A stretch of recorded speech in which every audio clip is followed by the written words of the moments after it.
All right, welcome to another episode of Closers or Losers. My name is Jeremy Miner. I'm the founder of Seventh Level. Matt, writer, my CEO and business partner, somewhere around here at this event, but I'm doing this podcast with this guy here, Angelo.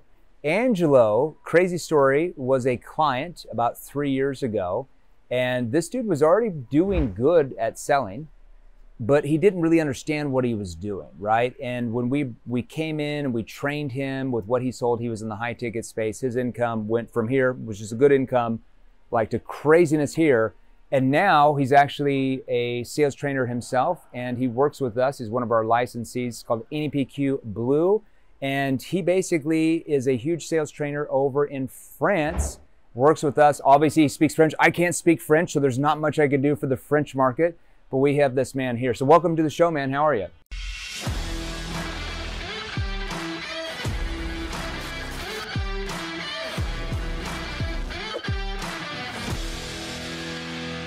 Welcome to the show, man. How are you? I'm very good, thank you. I'm very proud to be here. Yeah, I mean, you've crushed it. So I always love people that perform. Because like people who perform, I'm just like, I know what it takes to get to that level. Like I literally know what you go through, how much time you have to put in training to get those skills, like the work you put in to get to that level of sales ability, because none of it, you're not born with any of those skills. You know, you're not born out of your mother's womb with advanced questioning skills, or born out of your mother's womb with advanced tonality skills or objection handling skills. Those are all acquired skills that you have to learn. So first of all, I just wanted to congratulate you on your results. Thank you. So let's go back. So let's maybe for a few minutes, give us a little bit of your story. And I always make all of our guests promise to drop some bombs and gold for our listeners and people watching on YouTube. Maybe some different questions we've trained you to ask and how prospects respond to those, because so they can go out and sell more themselves. But how did you get started in sales? Walk us back a little bit. Wow. So back 2019. Yeah. Oh, long story short, I was a security guard working in a hospital. So my main job was to close people to not stab the nurse and the doctor. So you're the security guard at the hospital. Yeah, so I can see that. Oh, you're right. If you go to hospital, you see a guy in black and security guy. It was me. That was you. So okay. Every time I go now with my new status, when I see a security guy, I say, I want to say to him, hey, bro, in 4 years, you can change everything in your life. Yeah. But I don't. That's awesome. That is awesome. Yeah. So you're the security guard at a hospital. And how did you get into sales? Like what happened? I think what I'm going to say will resonate with a lot of people, because I was paid 1,500 euros per month. Okay. I was paid on the 10th of the month. Okay. And in the 14th of the month, I was already in the red zone. You already broke. Okay, right. Okay. Yeah. So I was sick and tired because I was thinking, and I was telling my wife, I know a lot of things. I think I'm smart enough. But why we can't make something of our life? Sure. If something bad happened, we couldn't pay. If there was any emergency, it was done. So no money. Okay. And we wanted to go to vacation, so we have to put 50 euros per month on the side. No. So I need to change something. My first idea was to get a degree. Okay. So I went back to a business school. Okay. Just start something new. And then the world closing. I saw an ad on YouTube. It was from a guy from Canada, and my wife told me, I don't trust this guy. You're going to be a clone of the clone. But I'm okay with the idea. Okay. I love the idea. But not this guy. Okay. So this is the right way. But I need to find someone who looks more like me. And I trust a lot my wife's intuition. So it's not like this. Then I start closing without training. Okay. So you started this job, I think, in the high ticket space, right? Something like business coaching or something. Okay, in 2019, consulting, everyone wanted a closer. So it was easy for me to sneak around and find a job. And look, 1,500 a month, it's like free sales at 500 commission. So free sales. Even if I'm bad, I can make free. Even if you're bad, you're going to make more money than a security guard. You can make probably at least double. So 3,000 a month, it changed my life. 3,000 a month with my brain. With the money you made, I can't believe that. That's crazy. After taking calls, 7 calls per day, 9 calls per day, and closing one thanks to luck or thanks to the marketing, or it wasn't. So you were like, you were doing much better than security guard, but you were like, I'm just losing a lot of sales that I should be making. Is that kind of? And also the way I was looking at me. If I start something, it's not to be a loser. If I start something, it's not to be average. You want to be at the top. And I wanted to be. I won't be an NHL player. I won't be a superstar soccer player. So I want to be a superstar at something. So what's my gift? My gift is influencing people. But it's a gift without work. Without the skill level. I totally agree. How did you find us? Back, I think in 2020, I looked you up. You were a client since 2020, right? That was like, we'd only been in business maybe a year. I still don't know.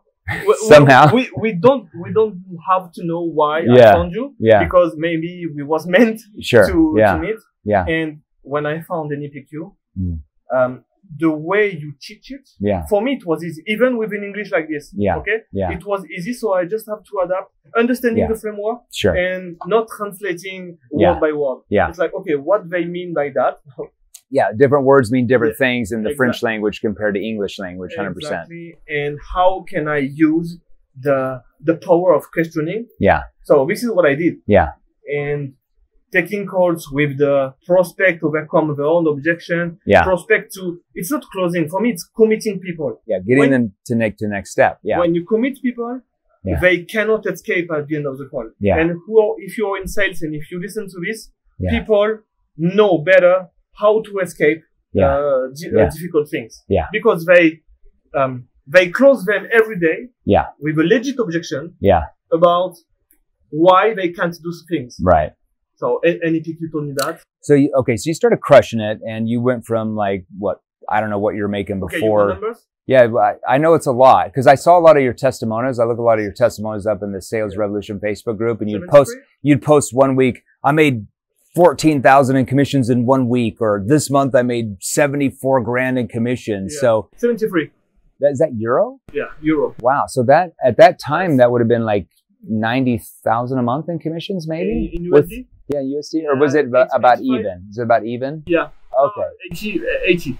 Oh, it's about 80. So, I mean, that's about $1 million a year USD. So going from 3, 4, 5 grand a month to, 75, 80 grand a month, what has changed in your life? Wow. Certainty. Certainty in the way I can provide for my family. There is a French entrepreneur. He's died now. He's dead now, but he said something. If you remove every record from a pianist, he won't be mad. You have to cut his hand. So right now, if you remove all my money, I can make it. You know what? You have the skill level, right? The skill level can never be taken away from you. I love that. Now, okay, so you're making all this money. What caused you to be like, hey, I want to train salespeople how to sell more now that I've learned how to do it? Because it takes a special type of person, not just to sell and make a ton of money, but then know how to teach people that. It's different selling compared to training. It's sometimes you can have really good salespeople, but sometimes they can't train what they're doing because they don't understand it psychologically. I think it comes naturally for me because I didn't want to teach people how to close. I just wanted to lead by example. And now, because I'm doing this number, I am legit to teach you how to close deals. So for me, it was very important first to close big numbers. Because now you have a track record, right? Most sales trainers don't have a track record. They're like good at sales, and now they're a sales trainer, but you want to have a track record. I mean, making $1 million a year in commissions is a track record that 99.9% of sales trainers in the world do not have. Well done. And the thing is, if we listen to everyone, especially in the French market, we have a limiting belief about money and stuff like that. And no one was doing my number. So if I was listening to someone, hey, the maximum you can get is 7,000 a month. I would have been okay. It's 7,000. That's all I can do. Because I was around you, and I saw your number. I saw Matt. I saw Marco, and Marco in English. So it was a huge influence for me. And I was like, okay, my own limitation are stopping me. So I found someone with a big market. So it's a French Canadian, and I I made numbers, I made sales, and it was an amazing period for me because I was just selling. Yeah. No, you're a legend over in France, man. So, okay, so now we've partnered with you. You're one of our licensees with the 7th Level brand in France. So that is your market. Like, you are the sales trainer in all of France now with NEPQ. I'm excited for the rollout. NEPQ blue, right? So corporate, we're NEPQ purple, and we have our NEPQ red division. But in France, we are NEPQ blue. Why did you pick NEPQ blue? First, blue is my favorite color, so it was meant to be, and I think it's secret. Oh, it's okay. I give you. Yeah, give me the secret. Yeah, we want something very strong, very powerful. Yeah, and if we go into this market together, it's not a joke. Yeah, I want to dominate. This is plan A. I don't have a plan B. We don't do plan Bs. I will go all in. And it's not about just the info product space. I want to teach people how to sell. And if they sell better, they can provide for family. You change their lives, man. I mean, so in France, you're going to have basically every industry we train here. You know, 158 industries here. You're going to have the same industries in France.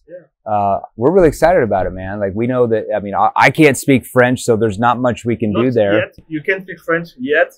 Okay, yeah. I have not taken the time to learn French. That could be coming. But we're excited to open up that market in France. Now, let's drop some bombs with some of our listeners and subscribers here on YouTube as well. Maybe give them a good connection question that maybe you learned for your industry or any other industry, and why you use that connection question, like how the prospect reacted to that. Yeah, I want to share a better secret. Okay, it's not a connection question. It's not a connecting question. It's something you told me without telling me this. It's, for me, it's like when I ask a closed question, a closing question, I always go an open question late. It's like, okay, so when you say this, what made you say that? And people expand the answer. And I'm like, okay, I get it. And after that, because I want to go deep. You want to go below the surface. There is something behind it. Because you give me something very strong, but I think you're keeping something from it for you. And now, this guy is reading me. This guy is reading me. And I say, yes, please tell me. So tonality lowers the tone of my voice. Concern tone. We are together. It's a you and I. You're you're collaborating. Right? You're not adversarial. You against them, trying to win them over so you can make money. They feel like you're on their side, which you are. Because as a salesperson, you should be on their side. You're helping them find problems that they maybe didn't realize they had. You help them build a gap from where they are. Because most of your prospects, as you know, when you first start talking to them, don't really understand the real situation. They might understand some of it, but they don't understand really the full scope or how bad it is or the consequences if they don't do anything. And when you build that gap from where they are to where they want to be, and you can only do that by two things: your questionability and how you use your tone. Okay, some body language as well, especially if they can see you. And that creates massive urgency for them to want to change. And they view you as the person or as the company that can get them the best result. And they'll always pay more if they feel you can get them the best result, period. And something I want to add from this is no one around them has the ability to change them. For example, if you sell fitness package, even his wife cannot commit him to change. So I need to be better than his wife in the talk. I need to go deeper. I need to have the conversation that can change. If I want full payment commitment, I need to have life-changing discussion.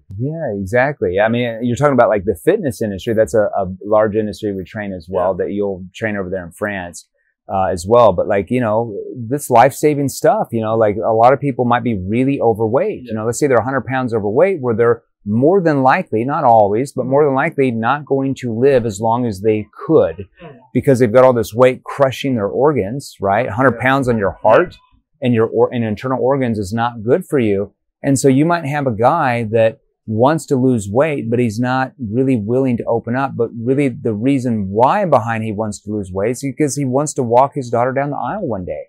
And he might not be around if he doesn't take care of that. Yeah. Or maybe he wants to know his grandchildren when they get older. And if he doesn't do anything, he's going to die when they're really young, right? So there's so many things in every industry, but that industry you're talking about that you literally sometimes saves lives sometimes. Yeah. And when I say close question, I say for committing phase, do you think our solution is the thing you're looking for today? So do you think? I'm waiting for a yes or no. And when they say yes, so it's like a heartbreak, okay? So do you think? Okay, what made you say that? Do you feel like this could be the answer for you, right? You know, and they're either going to say this, they're going to say, yeah, I do. And you're like, hold on, why do you feel like it is though? Like probing question. Or they're going to say, well, I do, but, and then they're going to tell you what their concern is. And that's what we want. We want them, if they have a concern, to tell us. Most salespeople, because the prospect closes down and remains surface level with you, when they have a concern, they don't tell you what it is, and they say, I want to think it over, which is not an objection.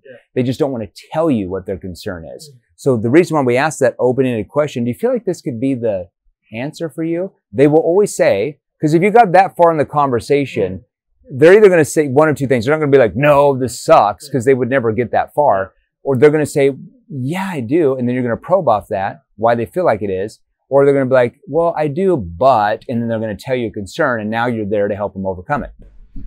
Just what you said. Do you think it could be the answer? So you had, with the tonality, you had a cliffhanger. They can't wait to get the end of the question. Please tell me the question. And that's how you get the prospect involved. And for me, English was more easy for me because it was easier for me because my English was not so good. So you had to slow down. You had no choice. People were so focused on me to try to not to understand you. So when you're speaking in French, you probably notice you have to slow down intentionally. When I speak with women, for example, holistic coaches working with the, you know exactly what I mean. So I can't speak with this kind of woman like I speak with a red guy, CEO, or something like that. So I always lower my tone. Okay, so when you say this, and I totally get that. What makes you so spiritual? And you're a coach, so helping people is something new. Why so important to you? Something new. It was all your life. Oh, it was all my life. Oh, I love it. So you're telling me that helping people is a mission for you?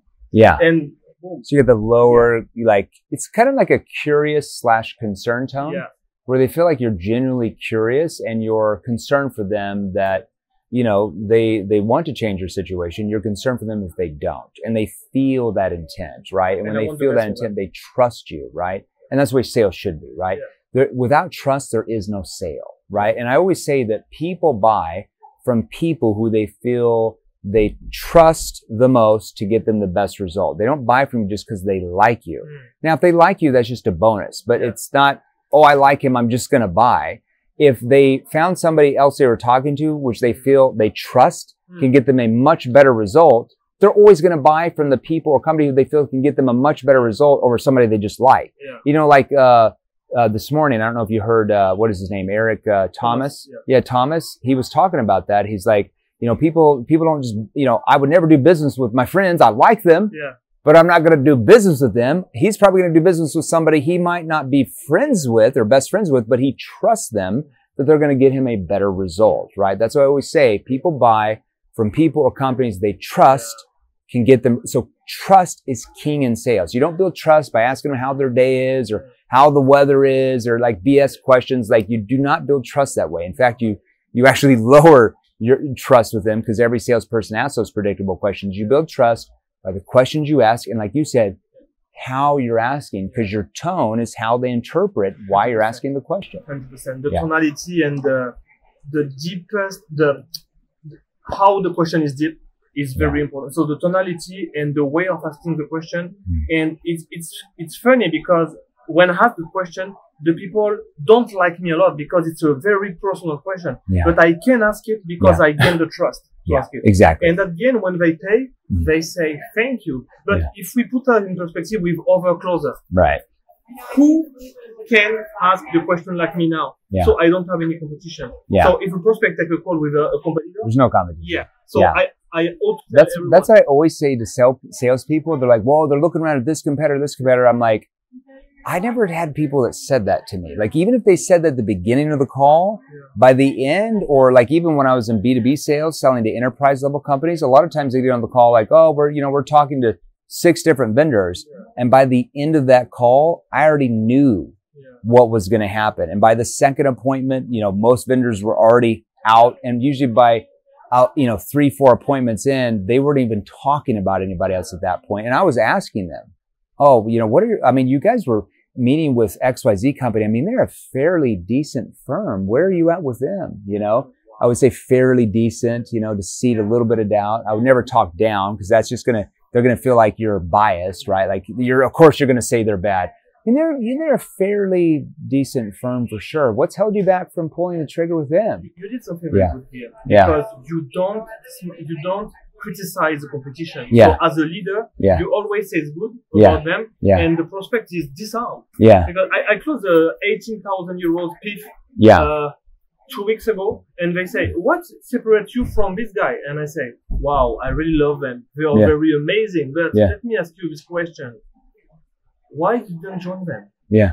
And they were like, because there were 6 on the call. So I closed 6 people at once. Yeah. And they look at each other like, wow, what a question. Yeah. Just one question. Yeah. And powerful. Yeah. I mean, that firm, they're a fairly decent firm. What held you back from what held you back from what they were doing or whatever you're offering? Yeah. So you see a little bit of doubt with your face. They're fairly decent for sure. That seeds like a little bit of doubt that they might not be that good, but I don't want to say anything. I don't want to say anything too positive, and I don't want to say anything negative. I'm kind of like right in the middle. So that fairly decent, at least in the English language, like they're like, it seeds that they're not so good, but in a nice way, if that makes sense. So it's a good way. Any words of advice you would have for salespeople? And I want to ask you this question: who maybe have a different language, but they have to sell to English-speaking leads or people? Because I know that you've dealt that. We've had tons of clients that dealt that. My own business partner, Marco Cortese, comes from Italy, and I always tease him because he'll be like, Jack is the son of Kim. And I'm like, oh, you mean Jack's or Kim's son? Like he always, everything's backwards, but it's come from his, he's like, the son of Frank is coming to visit us tonight. I'm like, the son of Frank? Like, you mean Frank's son? Like, what are you talking about? It's just the different dialects. So any words of advice from a guy, 7-figure earner as a salesperson, just like Marco, on, how to take, like, you didn't know a ton of English, from France, you're selling to English speaking, like any advice they can do to work on that? And I still don't know a lot of English. Yeah, exactly. I'm not saying they have to go out and master English tomorrow. Look, when I first joined the program, I have 2 choices. The first one is, should I improve my English first and then go to the program? Or should I start the program and I will figure it out later? Sure, So this is what I did. And I made the right choice. Now, the only people who was worried about his English was me. Because everyone around me, everyone has an accent. Everyone is... it's amazing to speak a single language. And all the English people told me that. You speak a single language. So don't worry, you're going to crush it. Sure. And maybe someone gave me the authorization. And from now, who cares? What can possibly go wrong? So it's all about how I see myself. And at the end of the day, even if my English is not perfect, my intention are here, my skills are here, and I want the best for the Well, they can hear your tone. So even though your English is not perfect, because you understand tonality skills, the differences between a curious tone or a confused tone or a challenging tone or a concerned tone, that's how they're hearing they hear your tone is how they interpret what you're asking. So because your tone is that way, they're hanging on to every word and question you're asking, and they're like really in tune. They're engaged. Like you're not going to lose anybody where they just start thinking about the laundry they have to pick up. All right. So I want to talk more about NEPQ France. Now we're with NEPQ France. Why do we need to have like a product in French, right? Why not just have, you know, our sales training here in English, people translate it, all that kind of stuff? Why French? Yeah. Do you remember maybe last year or maybe last 2 years, a lot of people were asking for you to add subtitles on the platform? Yes, in French, in French and Spanish, yeah. Yeah, and they came to me, hey, Angelo, how you translate that? And I told them, I don't translate. You don't understand, I don't translate. Yeah. And when we saw the opportunity, I don't know what happened, and it was meant to be. Yeah. Again. Yeah. It was time to put NEPQ in French, and I want to add something very personal and very vulnerable. Yeah. It's because I won't be the main face. Yeah. So it's like, hey, Angelo, put your ego aside, join something bigger, and think like 1 + 1 = 3. Yeah. So your force plus my force will create a new force. Yeah. And I put my ego aside. My wife told me, hey, you can trust, please, you can trust them and do something like never seen before. Yeah. But for that, you need to be prepared. Yeah. And you have to create the better product ever. Yeah. And it's easy in France because when I study the American market, people have all techniques from old gurus. Yeah. In France, it's different. Yeah. Because we don't have old techniques. Yeah. We don't have technique at all. There's nothing. And right. people say, hey, I have 20 years experience, so the field create me. Yeah. Okay, but now 20 years, I can get.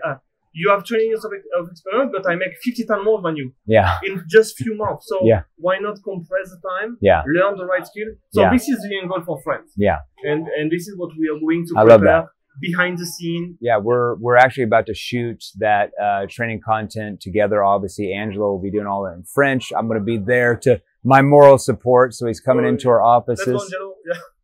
Coming into our office to shoot all that training content. I think the first one will start off about 12 to 14 hour portal. And then we'll keep adding to that where eventually we're getting to like our English version that's like 44, 45 hours. Yeah. So it should, I believe the virtual training platform in French should be available probably, you know, by the time it gets edited and everything, you know, probably 4 to 6 weeks, somewhere in that range. Wow. Yeah. So that's why I come to Arizona, to your home. Yep. And quick story. Yeah. I treat myself right because I'm coming first class. So Paris, I love that. Los Angeles, first class. Now 9,000 euros just the way. Oh, really? Wow. Okay. And it's like, okay, if I want to treat myself right, this is the best thing to do. I travel business class, but this is first class. It's a level up. Wow, interesting. I didn't know that. That's cool. I know some airlines in Europe have that, some don't. So like when I go over to Poland every summer, I go on a lot of airlines, but they only have like business class. It's like the same thing. It's not like there's not a difference there. So, all right. So Angelo, how can they, if they're you know, French, if they speak French and they want to, you know, have NEPQ in French, because I know so many of our clients who have the platform already want to have the French version. Where can they go to start learning more about NEPQ France? The best thing to do is to follow me on social media, so Facebook, IG, and I have also a Facebook group and also a YouTube channel with a lot of role plays. Okay. And I think just watching me role playing with the NEPQ style, etc., you can learn a lot. Yeah. You can learn a lot from what I do. So you will get the what, not the how, because I keep my secret for me. Yeah. But YouTube, Angelo D'Acunto, les secrets du closing, so closing secrets. So let's get your social media profiles, and we'll put them here. We'll put them here on the page, because let's have them follow you on YouTube channel, your Facebook group, and at least Instagram. Is that where we're going to start? Let's do that. And then so follow this guy, especially if you're in France, or let's say you're here in the United States, or wherever you're out in the world and you speak French and you're like, I've been waiting, like I really want to get NEPQ, but I just haven't pulled the trigger because, you know, NEPQ is in English, and you're like, I speak French. I want the French version because Angelo, NEPQ blue, corporate is NEPQ purple. We already have NEPQ red. We have NEPQ orange. We have NEPQ yellow, NEPQ black. We've got all these different brands and licensees all over the world, different industries. So, Angelo is your man if you speak French. So make sure you follow him on social media, and then reach out to him if you're curious about our different training programs, that will now be in French. Congratulations, man. Thank you. Thanks for having on the show. All right, we're a wrap. And if you're an English speaker and you're like, okay, I only speak English though, you're welcome to join our free Facebook group, salesrevolution.pro. There's, I think, around 90,000, somewhere in that range, salespeople in there, all industries, your industry, watching me here as well. And we go live in there 2 or 3 times a week, different Q&As, different trainings. And if you want to get our book, go to barnesandnoble.com. We have a major book deal with barnesandnoble.com. Type in the new model of selling, Jeremy Minor. It'll pull up. It's co-authored by my good friend Jerry Acuff, which is a savage himself, sales trainer. And you can get that book. It's a Barnes & Noble bestseller, Amazon bestseller, and a Wall Street Journal bestseller. The new model of selling, selling to an unsellable generation. And make sure you follow my man here, a huge sales trainer in France, Angelo, on social media. Thanks, everybody. We are a wrap. Thanks, brother. It was good, man. It was really good.